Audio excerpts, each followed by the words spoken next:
Last summer, I decided to take a solo trip to Atlanta, Georgia.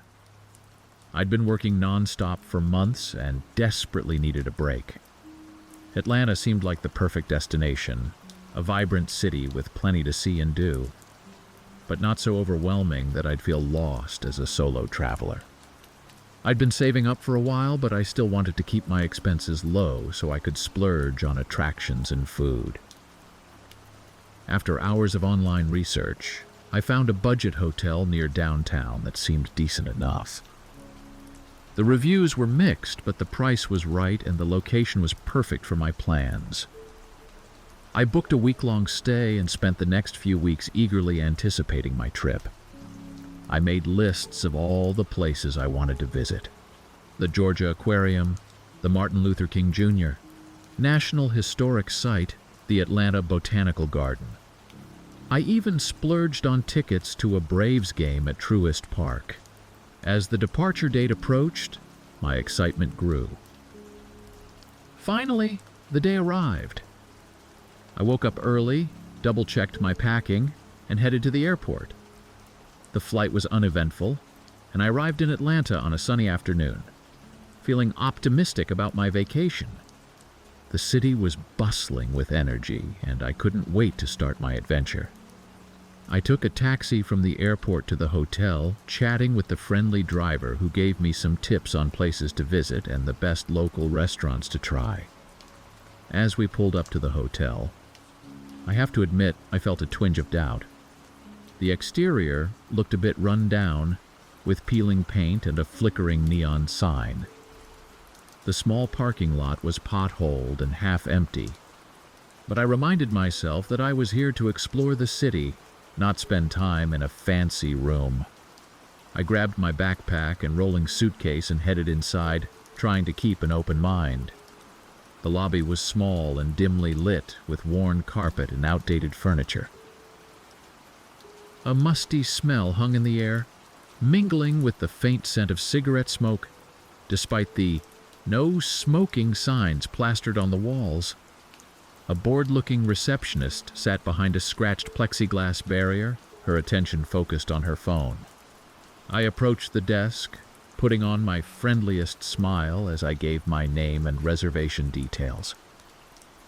The receptionist, whose name tag read Tanya, barely looked up from her phone as she tapped at the ancient-looking computer in front of her. After what felt like an eternity, she handed me a key card and mumbled something about checkout time and continental breakfast hours.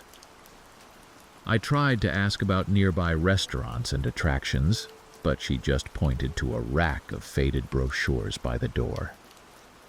Feeling a bit deflated, I made my way to the elevator. It creaked ominously as it carried me to the 4th floor, making me wonder if I should have taken the stairs instead. The hallway was narrow and poorly lit, with a musty smell that made me wrinkle my nose. The carpet was stained and threadbare in places, and the wallpaper was peeling at the seams. I found my room at the end of the corridor and swiped the key card. The door didn't open on the first try, or the second. I jiggled the handle and swiped again, growing frustrated. Finally, on the 4th attempt, the lock clicked and I was able to push the door open.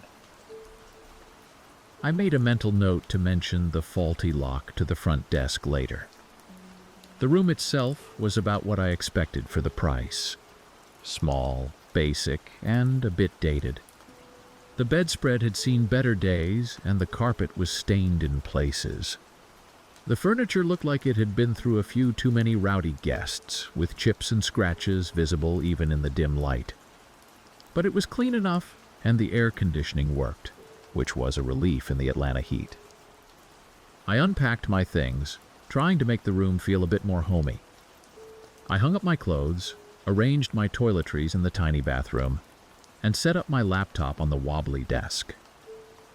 As I was finishing up, I noticed that the lock on the adjoining door to the next room seemed loose. I made another mental note to mention this to the front desk along with the key card issue. Despite the underwhelming accommodations, My excitement for exploring Atlanta hadn't diminished. I freshened up and decided to head out for a late lunch and some sightseeing. I stopped by the front desk on my way out, intending to report the issues with my room, but there was a line of other guests checking in. Not wanting to wait, I decided to bring it up later. I spent the rest of the afternoon wandering around downtown Atlanta, soaking in the atmosphere. I visited Centennial Olympic Park, marveling at the Fountain of Rings and watching children play in the water. I walked through the vibrant streets, admiring the mix of modern skyscrapers and historic buildings. As evening approached, I found a cozy restaurant recommended by my taxi driver and enjoyed a delicious meal of Southern comfort food. By the time I returned to the hotel that evening, I was exhausted but happy. The lobby was busier now, with a different receptionist at the desk and several guests milling about. I decided to wait until morning to bring up the issues with my room, not wanting to deal with it when I was so tired. As I approached my room, I noticed the door was slightly ajar. I frowned, certain I had closed it properly when I left. Cautiously, I pushed it open, half expecting to find housekeeping inside. But the room was empty. A chill ran down my spine as I stepped inside, quickly flicking on the lights. I did a quick check of my belongings. Everything seemed to be in place. My laptop was still on the desk, my clothes in the closet, my toiletries in the bathroom. I let out a sigh of relief, thinking I must have not closed the door properly earlier. I was too tired to worry about it much, so I got ready for bed and fell asleep almost immediately. In the middle of the night, I woke up suddenly, not sure why. The room was dark and quiet, but something felt off. As my eyes adjusted to the darkness, I realized with a jolt that my door was open again, not just slightly ajar, but wide open to the hallway.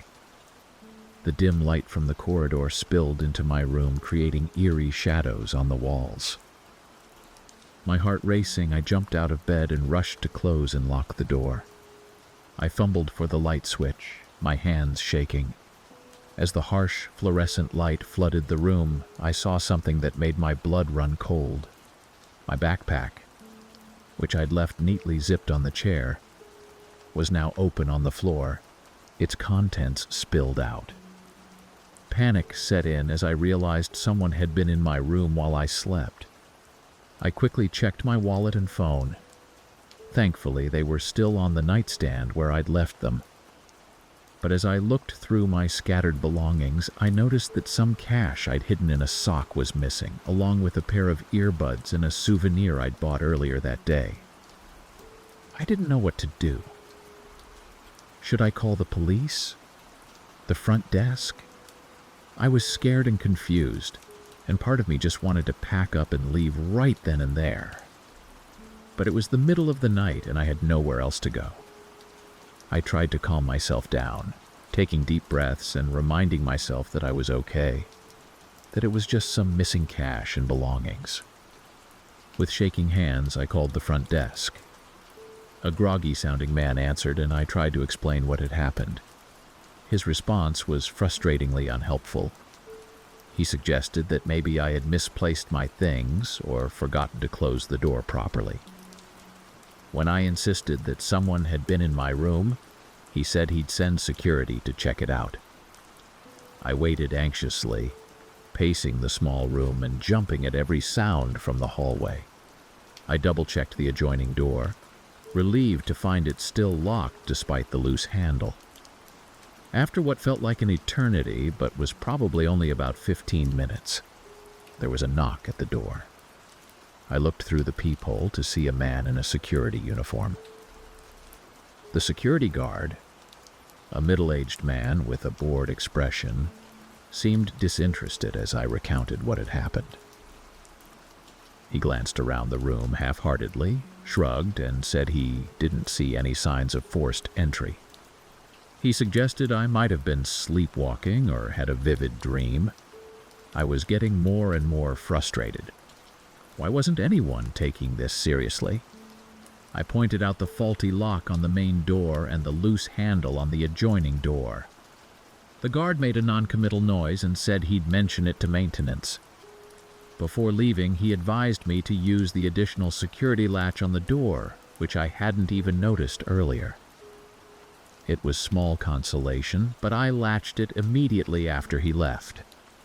Unable to sleep, I spent the rest of the night sitting up in bed, my back against the wall, staring at the door. I'd wedged a chair under the handle for extra security, but I still didn't feel safe. Every creak and distant voice from the hallway made me jump. I tried to distract myself by watching videos on my phone, but I couldn't focus. As the first light of dawn began to filter through the thin curtains, I made a decision. I couldn't stay in this hotel any longer. I didn't feel safe, and the staff's lack of concern was alarming. I started packing my things, planning to check out as soon as the front desk opened. While packing, I noticed a few more things missing. A small bottle of cologne, a power bank for my phone, and oddly, one of my socks. It wasn't much in terms of value, but the violation of my privacy and personal space left me feeling angry and vulnerable. As soon as the sun came up, I finished packing and went down to the front desk to check out early. The morning receptionist, a different person from the night before, looked surprised to see me with all my luggage. I asked to speak to a manager about what had happened, but she told me the manager wouldn't be in until later. She offered a half-hearted apology for my misunderstanding and said they'd look into it. I insisted on filing an official complaint, so she reluctantly pulled out a form for me to fill out. As I was writing down the details of the incident, I noticed another guest at the desk, animatedly complaining about a similar experience, waking up to find their room door open and things moved around. The receptionist was giving them the same dismissive treatment I had received. Hearing this other guest's story made me even more convinced that something sketchy was going on at this hotel. I finished my complaint form, making sure to include every detail I could remember, and asked for a copy for my records. The receptionist seemed annoyed but complied, photocopying the form and handing it to me with barely concealed impatience. I left the hotel feeling angry, scared, and cheated. My excitement for exploring Atlanta had evaporated, replaced by a desire to get as far away from that place as possible. I dragged my luggage to a nearby cafe, ordered a strong coffee, and tried to figure out what to do next. I didn't want to let this incident ruin my entire trip, but I also didn't feel comfortable staying at another unfamiliar hotel. After some thought, I remembered that I had a college friend living in the Atlanta suburbs. I hadn't planned on contacting her this trip, thinking I'd be too busy sightseeing, but now I was grateful for the connection. I called my friend, explained the situation, and she immediately offered to let me stay with her for the remainder of my trip. Relieved and grateful, I took a taxi to her place in Decatur, a charming suburb east of Atlanta. My friend was sympathetic and outraged on my behalf. She insisted I file a police report even if it might not lead to anything. We spent the afternoon at the local police station, where I filed a report about the theft and the hotel's negligence. The officer who took my statement seemed skeptical that much could be done, given the small value of the items taken and the lack of concrete evidence, but he assured me they would look into it. Despite the rough start, I was determined to salvage my vacation. My friend's hospitality and the change of scenery helped lift my spirits. Over the next few days, we explored Atlanta together, visiting many of the places I had originally planned to see. We went to the Georgia Aquarium, marveling at the whale sharks and manta rays. We toured the Martin Luther King Jr. National Historic Site, a powerful and moving experience. We even made it to the Braves game I had tickets for, though the home team lost. Throughout the rest of my stay, I couldn't help but think about what had happened at the hotel. I spent evenings researching similar incidents online and was shocked to find numerous reviews and forum posts describing eerily similar experiences at budget hotels across the country. Many people speculated about inside jobs, with hotel staff using their access to rob unsuspecting guests. When I got home, I tried to follow up with the hotel about the theft. I called multiple times and sent emails, but got nothing but vague responses and promises to investigate. Eventually, they stopped responding altogether. I even tried contacting the hotel's parent company, a small regional chain, but had no luck there either. Frustrated by the lack of accountability, I left negative reviews on every platform I could find, warning other travelers about my experience. To my surprise, I found several other reviews describing similar incidents. Guests waking up to find their rooms entered, belongings rifled through, and items missing. It seemed this wasn't an isolated incident, but a pattern of negligence and possible criminal activity. The more I thought about it, the more convinced I became that it had to be an inside job. The way the staff had acted, their lack of concern, the ease with which someone had entered my room.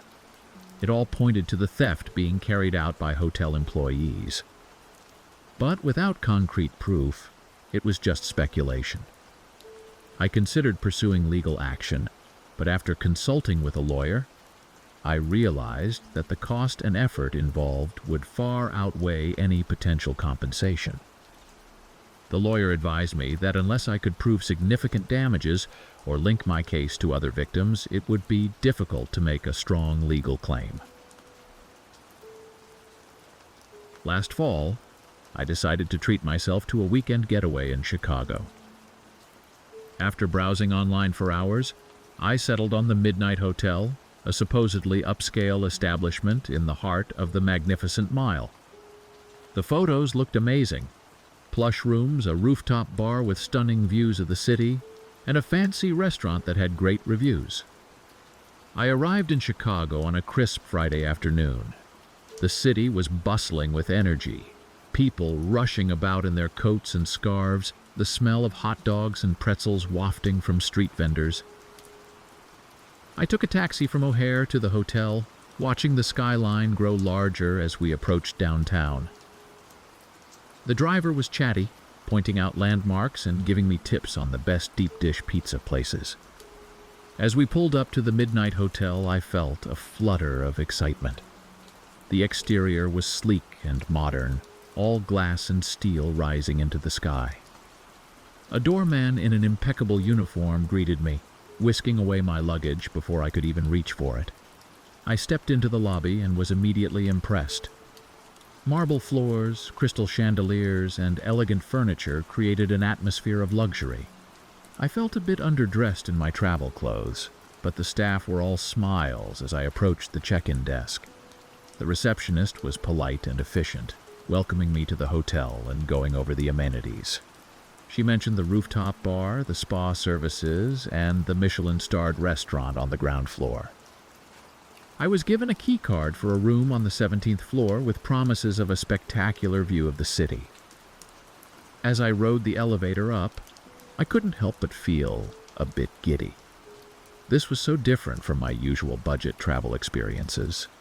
The hallway on my floor was wide and well lit, with plush carpeting that muffled my footsteps. I found my room and swiped the key card, pushing open the heavy door. The room was everything I'd hoped for. A king-sized bed with what looked like 1,000 thread-count sheets, a sitting area with a plush sofa, a desk with an ergonomic chair and floor-to-ceiling windows showcasing a breathtaking view of the Chicago skyline. The bathroom was equally impressive, with marble countertops, a rainfall shower, and a deep soaking tub. I unpacked my things, hanging up my clothes in the spacious closet and arranging my toiletries in the bathroom. Once settled, I decided to explore the hotel a bit before heading out into the city. I checked out the fitness center, which was state-of-the-art, and peeked into the spa, making a mental note to book a massage before I left. The rooftop bar was as amazing as promised. The view of Chicago at sunset was spectacular, the lights of the city starting to twinkle as the sky turned shades of orange and pink. I treated myself to a fancy cocktail, chatting with the bartender about local attractions and restaurants worth visiting. I spent the evening wandering around the magnificent mile, window shopping and people watching. I had dinner at a nearby restaurant recommended by the hotel concierge, indulging in some classic Chicago-style pizza. By the time I returned to the hotel, I was full, happy, and ready for a good night's sleep. The bed was as comfortable as it looked, and I drifted off almost immediately. I slept deeply, lulled by the faint hum of the city below. But sometime in the middle of the night I woke up suddenly, unsure why. The room was dark and quiet, but something felt off. I lay still for a moment, listening intently. At first I heard nothing but the soft whir of the air conditioning. But then faintly I caught the sound of something else. Voices. Muffled, but definitely there, coming from the hallway outside my room. Now, I'm not usually the type to get spooked easily. I've stayed in plenty of hotels, and late-night noise isn't uncommon. But something about these voices set me on edge. They were too quiet, too careful. Not the boisterous sounds of drunk partygoers returning to their rooms, but something more deliberate. Curiosity got the better of me. I slipped out of bed and padded silently to the door, pressing my ear against it. The voices were clearer now. I could make out at least 3 distinct speakers, all male, talking in low, urgent tones. I couldn't catch every word, but what I did hear made my blood run cold. They were discussing room numbers, mentioning valuables, and something about security cameras. With a jolt of fear, I realized what I was hearing. These weren't hotel staff or guests. They were robbers, methodically working their way through the hotel rooms. I backed away from the door, my mind racing. What should I do? Call the front desk, the police? What if the robbers heard me and decided to enter my room? I glanced around frantically, looking for something I could use as a weapon if needed. Moving as quietly as I could, I retrieved my phone from the nightstand. My hands were shaking so badly I could barely unlock it.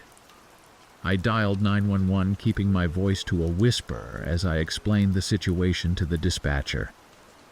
She assured me that police were on their way and advised me to stay in my room with the door locked.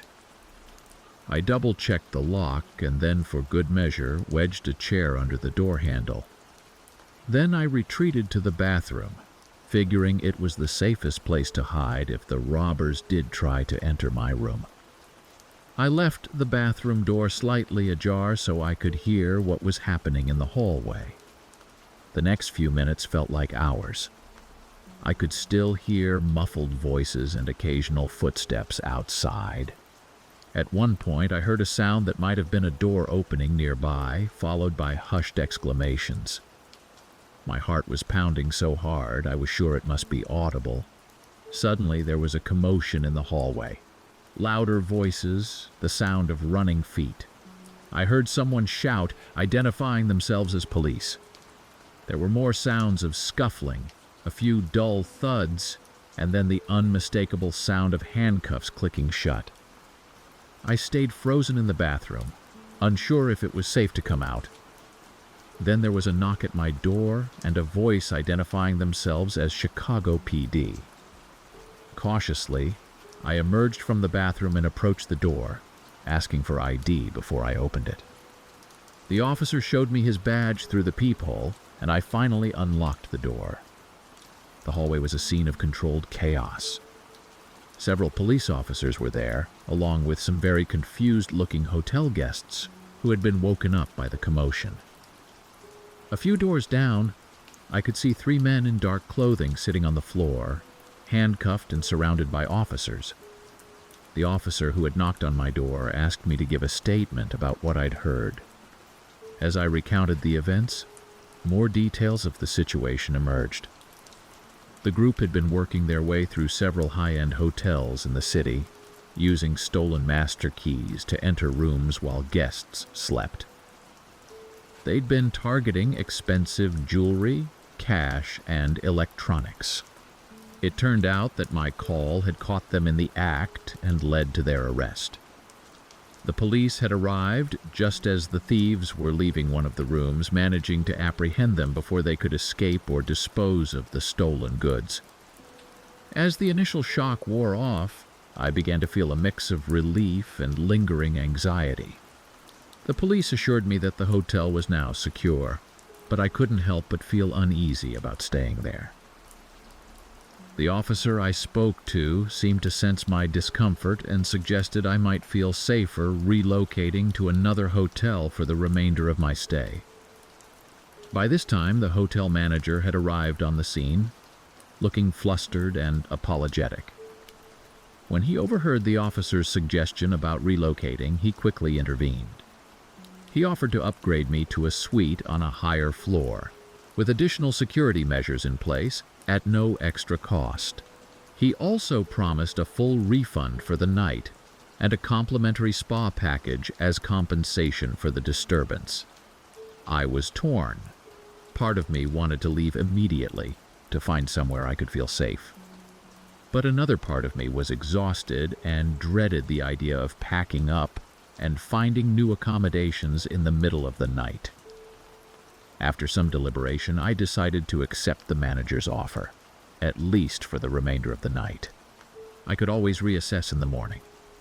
The new suite was on the 30th floor and was even more luxurious than my original room. The manager personally escorted me up, pointing out the additional security features, a more sophisticated lock system, a safe large enough for my laptop, and direct access to hotel security from the room phone. He also mentioned that they would be placing a security guard on my floor for the rest of my stay. Despite the upgrade, I found it hard to relax. I double and triple checked all the locks, tucked away anything valuable in the safe, and even considered pushing a heavy armchair in front of the door. It was nearly dawn by the time I felt secure enough to try and sleep again. I woke up late the next morning, feeling groggy and disoriented. For a moment, I thought perhaps it had all been a bizarre dream. But the unfamiliar surroundings of the suite and the "Do Not Disturb" sign I deliberately placed on the door quickly brought reality crashing back. I ordered room service for breakfast, not feeling up to facing the outside world just yet. As I ate, I turned on the local news. Sure enough, there was a report about the attempted robbery at the Midnight Hotel. The anchors praised the quick action of an alert guest, me though they didn't mention me by name, and the rapid response of the Chicago PD. Seeing the incident reported on TV made it feel both more real and somewhat surreal at the same time. I had been part of something that was now citywide news. It was strange. After breakfast, I had to decide what to do with the rest of my stay. Part of me was tempted to cut my trip short and head home, but I'd been looking forward to this weekend for so long, and I was determined not to let this incident ruin it entirely. I decided to stay at the Midnight Hotel for the remainder of my trip. The staff were bending over backwards to ensure my comfort and safety, and I figured it was probably one of the most secure places in the city now, given what had happened. Plus, the idea of that complimentary spa package was pretty appealing after the stress of the night before. I spent most of that day at the spa, indulging in a massage, facial, and other treatments. It was incredibly relaxing, and I could feel the tension from the previous night slowly melting away. By the time I left the spa, I felt refreshed and ready to salvage what was left of my Chicago adventure. That evening, I decided to be brave. and check out the rooftop bar again. The view was just as spectacular as before, but this time I noticed details I'd missed in my initial excitement. The subtle security cameras, the alert-looking staff, the way the bartenders kept a watchful eye on everyone who entered. It was reassuring to see the hotel taking security so seriously. I struck up a conversation with a couple at the bar, and somehow the topic of the previous night's excitement came up. Turned out they were staying on the same floor where it had all gone down and had slept through the whole thing. They were equal parts shocked and impressed when I told them I was the one who had called the police.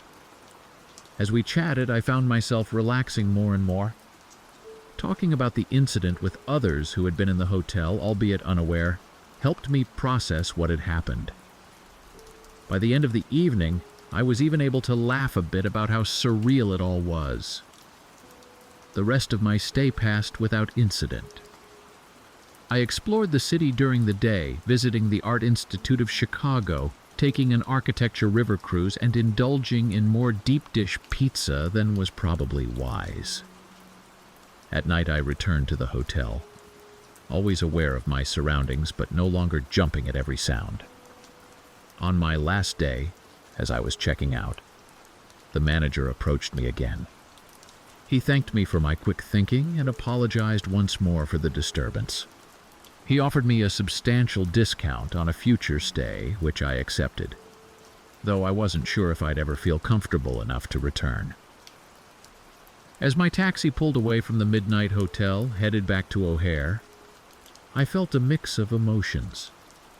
Relief to be leaving, certainly, but also a strange sense of accomplishment. I had faced a frightening situation and come through it okay. I had potentially saved other guests from being robbed, and despite everything, I had managed to enjoy most of my Chicago getaway.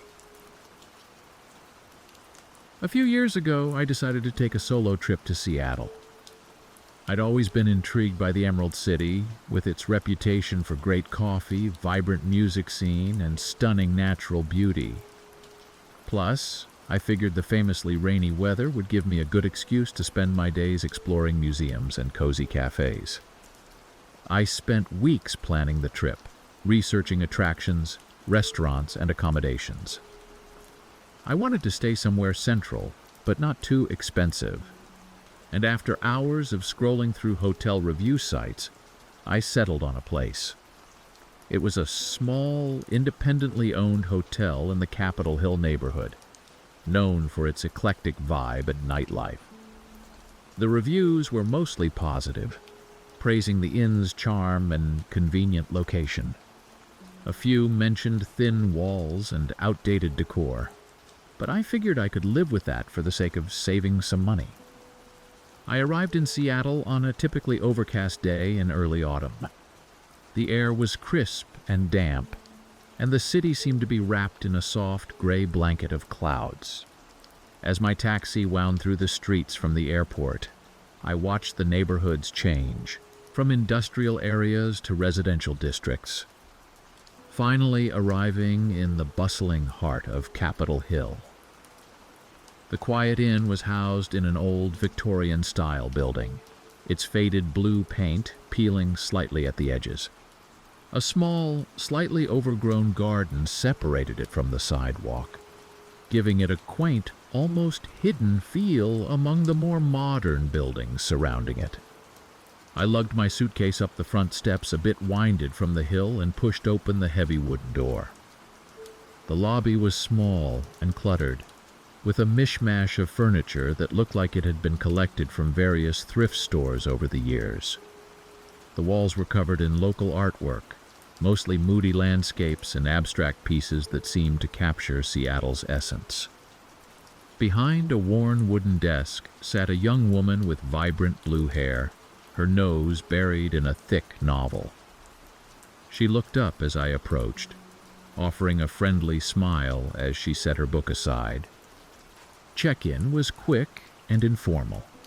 The blue-haired receptionist, whose name tag read Skylar, gave me a brief rundown of the hotel's amenities, which mainly consisted of free Wi-Fi and a continental breakfast, and handed me an actual key, not a key card, but an old-fashioned metal key attached to a large wooden fob with my room number carved into it. It felt charmingly retro, though a part of me wondered about the security implications.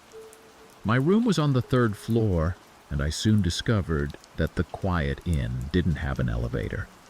By the time I reached my floor, huffing and puffing from dragging my suitcase up the narrow staircase, I was beginning to question my choice of accommodation. But as I unlocked the door to my room, my mood lifted a bit. The room was small but cozy, with a large window overlooking the street below. The furniture was indeed a bit outdated, with a floral bedspread that had probably been fashionable sometime in the 1980s, and a bulky TV that I doubted was even HD. But everything was clean, and there was a certain charm to the place. It felt lived in and homey, unlike the sterile sameness of big chain hotels.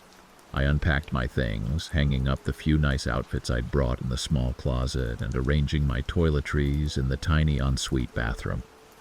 As I was finishing up, I noticed a door in the corner of the room that I hadn't paid attention to before. It was an adjoining door to the next room, the kind you often see in hotels. I checked to make sure it was locked on my side, then put it out of my mind. Despite my initial reservations, I found myself warming to the Quiet Inn as I settled in.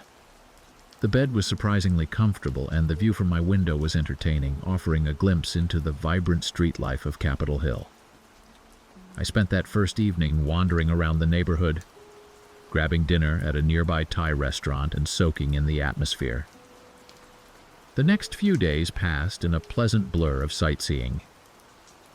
I visited the iconic Pike Place Market, rode to the top of the Space Needle, and spent hours exploring the fascinating exhibits at the Museum of Pop Culture.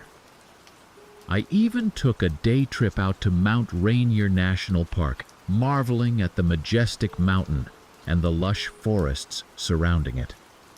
Each night, I'd return to the Quiet Inn, tired but happy.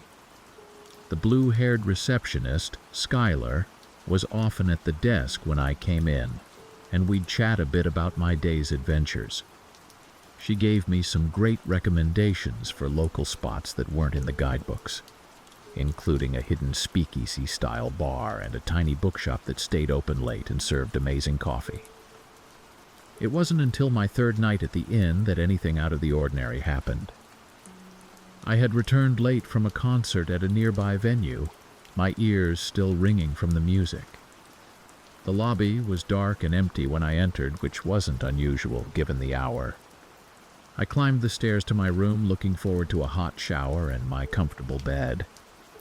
As I approached my door, fumbling with the old-fashioned key, I heard muffled voices coming from inside my room. My heart started racing. Had someone broken in? Was I about to walk in on a burglary in progress? I stood frozen outside my door, straining to hear what was being said. The voices were low and hushed, but I could make out 2 distinct speakers. They seemed to be arguing about something, though I couldn't catch the words. Then I heard a sound that made my blood run cold.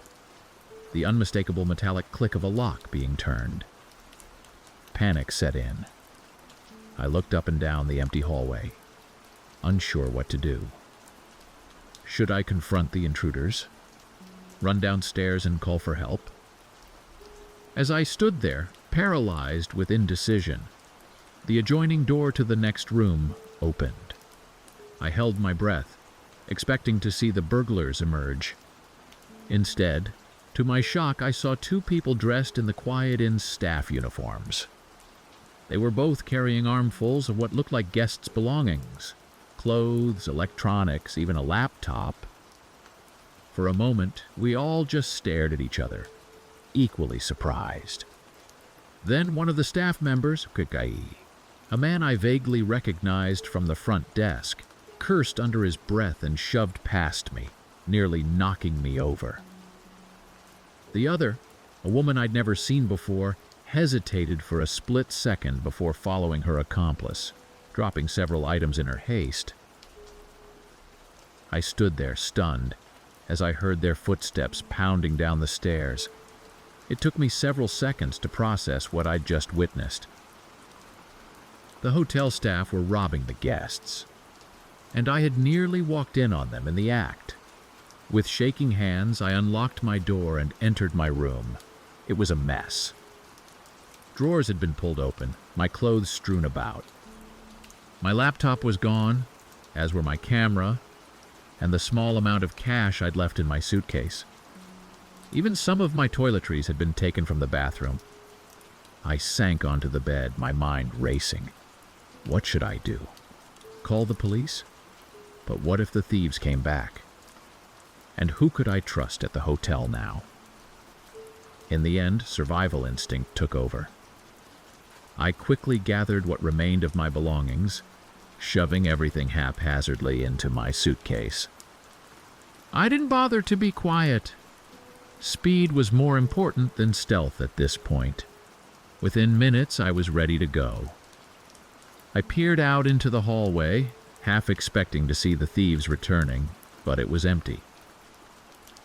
I hurried down the stairs as fast as I could while lugging my suitcase, my heart pounding so loud I was sure anyone could hear it. The lobby was still deserted when I reached it. I briefly considered leaving the room key at the front desk, then laughed at myself for the absurd thought. Instead, I headed straight for the front door, only pausing to make sure the street outside was clear before I stepped out into the cool Seattle night. Once outside, I started walking briskly, not sure where I was going, but knowing I needed to put distance between myself and the quiet inn. After a few blocks, I spotted a 24-hour diner and ducked inside, figuring it would be a safe place to regroup and decide on my next move. The diner was nearly empty at that late hour, just a couple of night shift workers nursing cups of coffee at the counter. I chose a booth near the back where I could see the door but wasn't easily visible from the street. A tired-looking waitress came over and I ordered a coffee, needing the caffeine to help clear my head. As I waited for my drink, I pulled out my phone and started searching for nearby hotels. I needed a place to stay for the night, somewhere safe and reputable. I found a chain hotel about a mile away that had vacancies and quickly booked a room online. The waitress returned with my coffee, giving me a curious look. I must have seemed quite a sight, disheveled and obviously stressed, with a large suitcase crammed into the booth beside me. I managed a weak smile and thanked her, then turned my attention to my next dilemma. Should I call the police? On one hand, I felt a responsibility to report what I'd seen. The staff at the Quiet Inn were clearly running some kind of organized theft ring, and who knew how many other guests had been victimized. On the other hand, I was scared. What if the thieves somehow found out I had reported them? And to be honest, a small, selfish part of me just wanted to forget the whole thing and get on with my vacation. In the end, my conscience won out. I dialed 911 and quietly explained the situation to the dispatcher. She assured me that officers would be sent to the Quiet Inn immediately and asked if I would be willing to give a statement. I agreed, giving her the address of the diner where I was waiting. About 20 minutes later, 2 police officers arrived at the diner. They were professional and reassuring as I recounted what had happened. They took detailed notes and asked me to describe the staff members I had seen. They also cataloged the items that had been stolen from my room.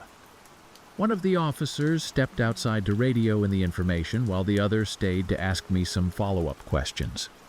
He explained that they had already sent another unit to the Quiet Inn and they would be investigating immediately. He advised me not to return to the hotel and asked where I planned to stay for the remainder of my trip. I told him about the other hotel I had booked, and he nodded approvingly. He gave me his card and told me they would be in touch if they needed any more information. As they were leaving, he paused and told me I had done the right thing by reporting the incident. His words made me feel a little better, but I was still shaken. After the police left, I sat in the diner for a while longer, sipping my now cold coffee and trying to process everything that had happened. The reality of the situation was starting to sink in, and I felt a mix of anger, fear, and disappointment. This was supposed to be a fun vacation, a chance to explore a new city. Instead, I'd stumbled into what felt like the plot of a crime novel. When I felt calm enough to leave, I called a taxi to take me to my new hotel. It was nearly 3 a.m. by the time I checked in, and I was exhausted. The room was bland and impersonal compared to my quirky lodgings at the Quiet Inn, but at that moment, its very anonymity was comforting.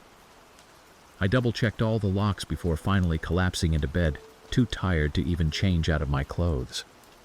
I slept fitfully, plagued by dreams of shadowy figures rifling through my belongings. When I finally gave up on sleep and got out of bed, it was nearly noon. I felt groggy and disoriented, the events of the previous night seeming almost unreal in the harsh light of day. A hot shower helped clear my head a bit, and as I got dressed, I tried to decide what to do next. I still had several days left of my planned vacation, but the thought of continuing on as if nothing had happened felt wrong somehow. Part of me just wanted to go home, to retreat to the safety and familiarity of my own apartment. But as I stood looking out the window at the Seattle skyline, I felt a spark of defiance. Why should I let those thieves ruin my trip? I had been looking forward to this vacation for months, had spent hours planning and saving for it. The thought of letting it all go to waste because of one bad experience made me angry. With newfound determination, I headed down to the hotel restaurant for a late breakfast. As I ate, I made a new plan for the rest of my stay. I was going to see and do everything I had originally planned, and then some. I wasn't going to let this incident define my experience of Seattle.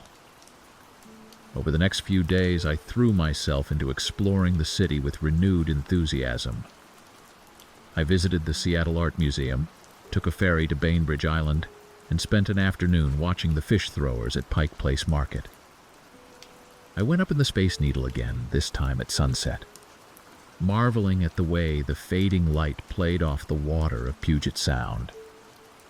I was determined to replace the bad memories with good ones, and slowly, it started to work. The knot of anxiety in my stomach began to loosen, and I found myself genuinely enjoying the vibrant, quirky charm of Seattle. Of course, the incident at the Quiet Inn wasn't completely forgotten. I received a call from the police detective assigned to the case, updating me on the investigation. They had arrested several staff members, including the 2 I had seen, and had recovered stolen property from numerous guests. The detective asked if I would be willing to give a formal statement before I left town, and I agreed. Giving my statement at the police station was a surreal experience.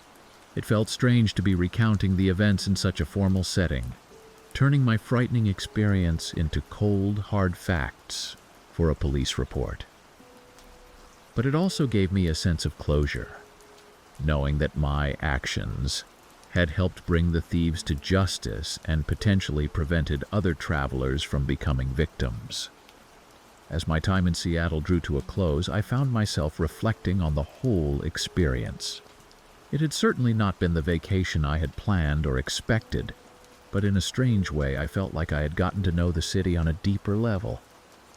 I had seen its dark underbelly, yes, but I had also experienced the kindness of strangers.